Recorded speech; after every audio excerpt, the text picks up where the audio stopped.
Leggings ain't pants.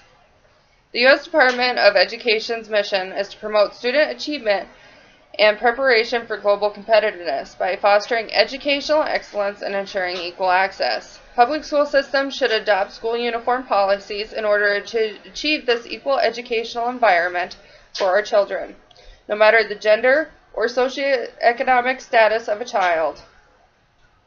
Children deserve every chance to succeed.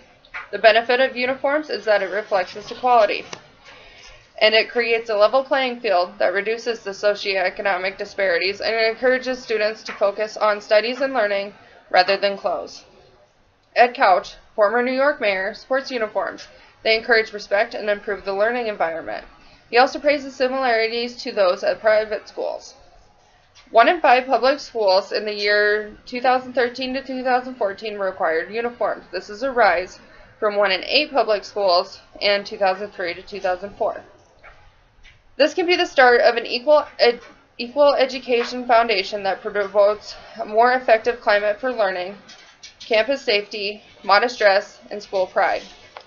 One of the many benefits is no pressure of choosing outfits every morning, which means less time to get ready and more time for teenagers to sleep in. Cost is one of the most debated issues, being an unwanted cost, but it can be managed with PTA buyback programs as well as booster club support, as well as reaching out into the community. Clothes are an inevitable cost. The average uniform costs $20 to $50 for the full uniform, and bulk buying cuts this cost in half. Most issues are students from low-income families that cannot afford new clothes that fit properly as they're growing. Schools can be proactive and provide uniforms that do fit properly because of the bulk mass that they have access to. One of the most beneficial things of uniforms is that it allows students to feel productive and professional, adult-like, into going their first job to earn their grades, which is setting them up for success in the workforce. Attendance is also better with uniforms. Uniformity lessens bullying and violence, which can be one of the leading causes of absences. The issue with bullying it will never be eliminated, but we have the power to change the numbers. Classrooms become more orderly and disciplined, as well as safety.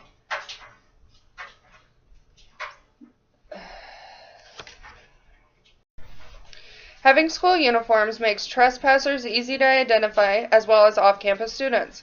The origin of Baltimore policy was a shooting in 1986 where a student was shot over a dispute on a $95 pair of sunglasses. The argument that uniforms diminish a form of student individuality through fashion is one of the many debated issues, but most policies allow for individuality to show through keeping uniformity while allowing different colors and outfit styles such as jumpers, shorts, or skirt styles, as well as hair accessories, ties, and so on and so forth. Student freedoms with uniforms. Tinker versus the Des Moines Independent Community School District ruled that schools could not curtail student freedom of expression as long as student choices were not disruptive and did not infringe upon rights of others. Students wore black armbands to protest America's involvement in the Vietnam War. Many opponents argue that students' choice of what to wear is protected by the First Amendment by the Free Speech Clause. And according to the National Center for Educational Statistics, a 2008 survey was an average school day in the United States of 6.64 hours, and on an average of 180 days out of the 365-day year. This is a small amount of time to be spent in school. Time can be used to follow rules, be professional as young adults, and put their creativity towards education and citizenship. Bill Clinton included in his 1996 State of the Union speech, "If it means teenagers will stop killing each other over designer jackets, then our public schools should be able to require their students to wear uniforms." Most arguments for implementing school uniforms is that some feel that it is objectifying women specifically with rules against spaghetti straps and short skirts. This concept is not meant to discriminate, nor to slut shame girls. All students are included in these issues, whether it be sagging pants or revealing tank top. The basic idea of school uniforms is to put an emphasis on the need for overall professional attire, because our school systems that are dedicated to an equal education are molding tomorrow's leaders and shaping young adults to be successful, productive members of our society.